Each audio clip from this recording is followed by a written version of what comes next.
Selamat pagi, saya akan menjelaskan tentang bagaimana kita membuat kuesioner penelitian ya. Kemarin dari tugas yang telah Anda kumpulkan, saya melihat bahwa ada sebagian yang sudah benar membuat kuesionernya, tapi ada juga yang tidak benar ya. Yang benar adalah cara membuat kuesioner itu adalah kita membuatnya berdasarkan variabel-variabel yang kita gunakan. Nah, contoh dalam penelitian ini saya menggunakan beberapa variabel. Variabel pertama adalah revisit intention atau RI. Kemudian yang kedua variabelnya adalah tourist satisfaction. Kemudian variabel yang ketiga adalah destination image, kemudian creative experience, kemudian service quality, kemudian memorable experience ya. Jadi ada 1, 2, 3, 4, 5, 6, 7 variabel ini. Nah, bagaimana cara membuat pertanyaannya nanti? Maka di bab 3 kita harus kemukakan dulu variabel dan pengertian di kolom yang pertama. Di kolom yang kedua ini ada dimensinya. Revisit intention itu dimensinya di sini ada 3, ada 4. Yang pertama kunjungan terdahulu, kemudian cita rasa terhadap tempat yang dikunjungi, kemudian keterikatan dengan tempat, pencarian akan hal-hal baru. Ini dari mana diperoleh? Dari teori-teori atau penelitian terdahulu yang kita kutip ya. Jadi revisit intention ada dimensi, kunjungan terdahulu, cita rasa terhadap tempat, keterikatan dengan tempat, pencarian akan hal-hal baru. Kemudian dari dimensi ini kita rumuskanlah indikator. Misalnya kunjungan terdahulu. Kunjungan terdahulu ini kira-kira indikatornya apa? Nah, di sini saya buat indikatornya adalah pengalaman yang dirasakan pada kunjungan terdahulu. Ya. Kemudian yang kedua, cita rasa terhadap tempat, yaitu cita rasa yang dialami oleh wisatawan pada saat berkunjung. Keterikatan dengan tempat, indikatornya kelengkapan fasilitas dan berbagai kemudahan dalam pelayanan yang diinginkan. Ya, nah ini contoh membuat dimensi dan indikator tentu saja dari teori-teori yang ada. Ya, misalnya untuk lebih sederhana, misalnya kalau variabelnya adalah mahasiswa yang baik ya, mahasiswa yang baik. Maka dimensi mahasiswa yang baik itu apa? Dimensi mahasiswa yang baik itu contohnya adalah disiplin, ya kan? Disiplin, yang kedua cerdas, kemudian berperilaku yang baik, ya kan? Nah, untuk disiplin tentu ada indikatornya, misalnya selalu datang kuliah tepat waktu, selalu mengumpulkan tugas dengan tepat waktu, itu contoh daripada indikator disiplin, ya. Jadi ingat, kadangkala tidak semua ada dimensi dan indikator, kadang cuma ada dimensinya, maka kita harus bisa merumuskan indikatornya. Contoh tadi ya, cantik misalnya menjadi dimensinya, maka indikator cantik itu adalah misalnya berkulit putih, contoh ya, terus kemudian berparas ayu, kemudian wangi, kemudian bersih, ya itu contoh daripada indikator cantik. Indikator pintar misalnya, indikator pintar itu misalnya IPK 3,0 ya, nilai tugas-tugas selalu baik, kemudian mendapatkan beasiswa, itu indikator pintar misalnya atau cerdas. Nah, begitu kira-kira cara membuat cara menyusun dimensi dan indikator ya. Jadi kita harus tahu dulu dimensinya apa, baru disusun indikatornya ya. Dimensi dan indikator, variabel, dimensi dan indikator. Ketemu dulu variabelnya, ketemu dimensinya berdasarkan ahli, kemudian bisa kita susun indikatornya. Ada juga yang referensi yang sudah ada jelas-jelas indikatornya. Tapi kalau tidak ada indikatornya ya kita susun sendiri berdasarkan dimensinya. Demikian juga dengan variabel kedua. Ya, variabel kedua misalnya tourist satisfaction, kepuasan turis, maka ada beberapa dimensi. Kualitas destinasi, kualitas layanan, kedekatan emosional, dan seterusnya. baru dirumuskan indikatornya. Nah, ini harus Anda lakukan di bab 3 untuk nanti lebih mudah merumuskan kuesioner penelitian.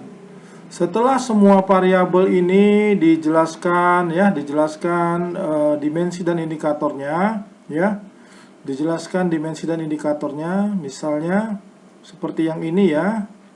Sudah jelas semua indikatornya. Misalnya ini sensorik, indikatornya ada warna, musik, suara, bahan, baku, rasa, tekstur. Ini bisa beberapa pertanyaan nanti untuk dimensi sensorik ya. Pertanyaan tentang warna, pertanyaan tentang musik, pertanyaan tentang suara. Demikian juga untuk dimensi assurance ini ya. Nah, ini bisa ada beberapa pertanyaan terkait dengan competence, credibility, courtesy, dan security. Ya, jadi disinilah asal mula pertanyaan penelitian itu. Nah, kemudian setelah ini selesai, uraian daripada variabel, dimensi, dan indikator, maka berangkat dari sini kita menyusun kuesioner penelitian.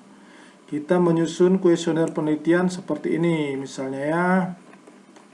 Nah, ini dibuatlah kuesioner penelitian, informasi umum responden, jenis kelamin, usia, pendidikan terakhir, rata-rata pendapatan per bulan, asal daerah, negara, kunjungan. Nah, ini tentu saja disesuaikan dengan kebutuhan. Kemudian ini catatannya, berikut ini merupakan daftar pertanyaan pilihan berkaitan dengan penerapan Sustainable Tourism Development. Ya. Kemudian keterangan untuk isian STS, ini saya menggunakan skala Likert 6. Skala Likert 6 ini digunakan untuk menghindari jawaban keraguan-raguan. Jadi tidak ada jawaban tengah-tengah, ya kan?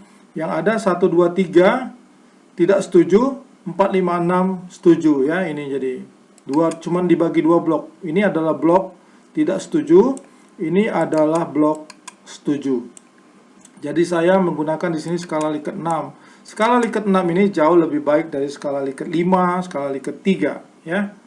Nah, baru kita buat tadi misalnya indikatornya tadi apa? Past visit ya, past visit. Maka pertanyaannya adalah pengalaman yang dirasakan pada kunjungan terdahulu sangat memuaskan saya. Ya, kita susun pernyataan atau pertanyaan boleh, sehingga nanti orang lebih gampang memutuskan setuju, tidak setuju, atau sangat setuju sekali. Sense of place ya, ini indikatornya sense of place. Pertanyaannya, cita rasa ketika berkunjung ke tempat wisata sesuai dengan apa yang saya bayangkan. Nah, tinggal nanti orang mengisi. Jadi kita menyusun daripada pertanyaan itu sesuai dengan variabel. Ya, ini variabelnya. Kemudian ada dimensi atau indikator langsung ya.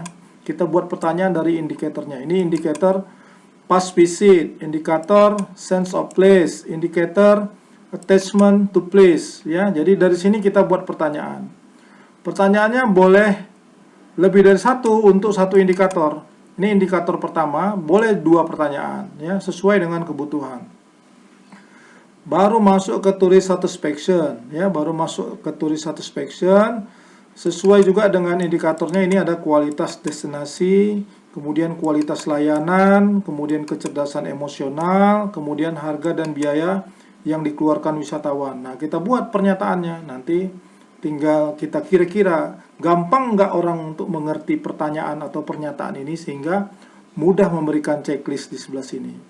Ya, bisa dimengerti ya.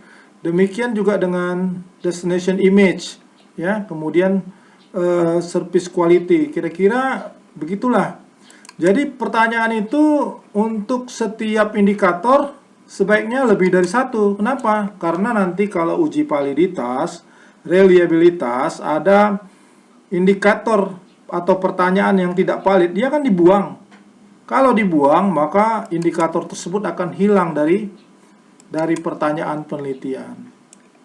Atau kita memang ingin mengeliminir indikator, ya boleh saja kita sengaja akan menghilangkan kalau dia memang tidak diperlukan. Tapi saran saya, lebih baik indikator itu jangan cuma 1, 2 ya, tapi adalah beberapa.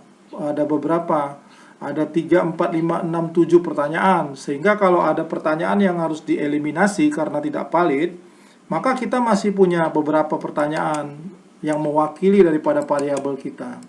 Sehingga variabel ini bisa bertahan dan tidak terhapus dari penelitian kita. Saya kira demikian untuk menjelaskan bagaimana membuat kuesioner. Jadi membuat kuesioner itu tidak sembarangan ya.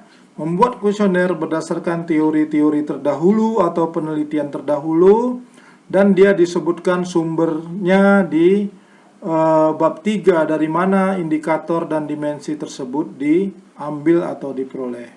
Saya kira itu untuk penjelasan mengenai membuat kuesioner ini. Silahkan Anda perbaiki kuesioner Anda, diformulasikan kembali sesuai dengan variabel-variabel yang ada. Kemudian setelah selesai, transformasikan pertanyaan tersebut atau kuesioner tersebut ke dalam Google Form. Kemudian Anda bisa mulai mencari data. Bagaimana mencari datanya? Anda bisa menyebarkan kuesioner tersebut ke adik-adik kelas, ke teman-teman SMP, SMA, SD, ya, lingkungan keluarga Anda mencoba mengisi kuesioner tersebut, ya, sehingga Anda belajar bagaimana mencari data, ya. Range data yang saya inginkan adalah mulai dari 100 responden ke 200 responden, ya. Jadi kalau mau nilai A, usahakan dia mencapai 200 responden. Kenapa banyak kali, Pak? Ya, supaya terasa bagaimana cara mencari data tersebut, ya. Bagaimana cara rumitnya mencari data, biar tahu tesnya, ya. Saya kira itu untuk tugas kalian, silakan dikerjakan dengan baik.